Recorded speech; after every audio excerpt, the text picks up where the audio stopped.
जय श्री राधे, जय श्री कृष्णा। कार्तिक मास महात्म्य अध्याय 22। श्री राधा कृष्ण की अवतार कथा। सूजी बोले कि हे ऋषियों, अब मैं श्री राधा कृष्ण के अवतार से संबंधित एक कथा वृतांत बताता हूँ। एक बार राजा पृथु ने नारद जी से पूछा कि हे देवर्षि, सभी गोपियों में राधा जी ही श्री कृष्ण को अधिक प्रिय क्यों है? यह भी बताए कि कार्तिक मास में भगवान श्री कृष्ण के साथ राधा जी का पूजन क्यों किया जाता है। इस पर नारद जी ने कहा कि हे राजन, पहले मनवंतर में प्राचीन विग्रही नाम का एक राजा था, जिसने भगवान विष्णु का भव्य मंदिर बनवाया। वह उस मंदिर में नित्य विधि विधान से भगवान का पूजन करता था। उसी नगर में एक सुंदर स्त्री रहती थी, जो भाव विभोर होकर भगवान के समक्ष नृत्य किया करती थी। उसकी एक ही कामना थी कि वह भगवान के गले में बाहें डालकर नृत्य करे। एक दिन उसने अपना सारा धन निर्धनों में बांट दिया और मंदिर में भगवान के समक्ष नृत्य करते हुए प्राण त्याग दिए। उस समय भगवान के दूत उसे दिव्य रथ में बैठाकर स्वर्ग ले गए, जहां वह चंद्रकीर्ति नामक अति सुंदर देवगना बनी।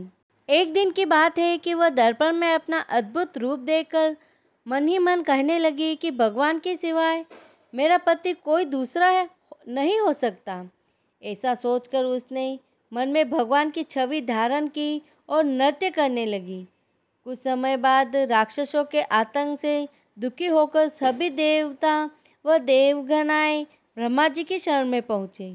उस समय ब्रह्मा जी ने उन्हें भगवान विष्णु के कृष्णावतार लेने का वृतांत बतलाया और आज्ञा दी कि आप सभी देवता ग्वाल बाल रूप में तथा देवगणाएं गोपी रूप में जन्म लेकर धराधाम में भगवान की सेवा करी। उस समय देवगणा चंद्रकीर्ति ने ब्रह्मा जी से विनती की कि हे पितामह, मेरी पिछले जन्म की यह कामना है कि भगवान मेरे संग नृत्य करें। कृपा करके पिछले जन्म में मेरा यह मनोरथ आप अवश्य पूरा करें।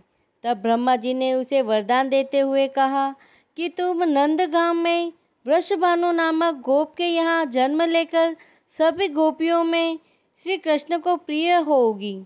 भगवान श्री कृष्ण तुम्हें अपने प्राणों से भी अधिक प्रिय मानेंगे तथा रास के उत्सव में तुम ही भगवान के संग नृत्य करोगी। इस प्रकार तुम्हारी मनोकामना पूरी होगी। ब्रह्मा जी से प्राप्त इस वरदान को पूरा करने के लिए भगवान ने श्री कृष्ण अवतार में राधा जी के संग रास के उत्सव में नृत्य किया। यह भी सर्वविदित है कि भगवान श्री कृष्ण राधा जी को अपने प्राणों से भी अधिक प्रिय मानते हैं। हे राजन, जो व्यक्ति भगवान श्री कृष्ण और राधा जी के अवतार की इस कथा को पढ़ेंगे या सुनेंगे, उन्हें भगवान श्री कृष्ण के चरणारविंदों में स्थान मिलेगा। इति श्री कार्तिक मास महात्म्य अध्याय 22 संपूर्ण। ओम नमो भगवते वासुदेवाय। ओम नमो भगवते वासुदेवाय। ओम नमो भगवते वासुदेवाय। श्रीमन